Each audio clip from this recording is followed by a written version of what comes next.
Hey everyone, so here is this app Classcraft, where you can just learn and study, have fun with different multiple quests, and yeah, just a much better like gamification experience. So just tap get,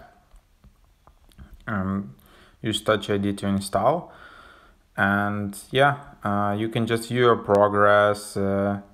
It's a perfect way for teachers, students, and parents to like monitor class activity, master students and parents, switch between classes, all of that, but just in the way where it looks like that you are playing the game.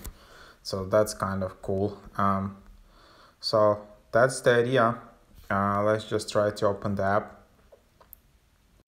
and then you can choose to add notifications and all of that, and then you can just sign in with Google, Microsoft, Facebook, an Apple, or just your email, or you can create a student account below. So I will create a more detailed overview about opening an account in Classcraft, but seems like a cool app and cool concept, so subscribe to this channel to discover more.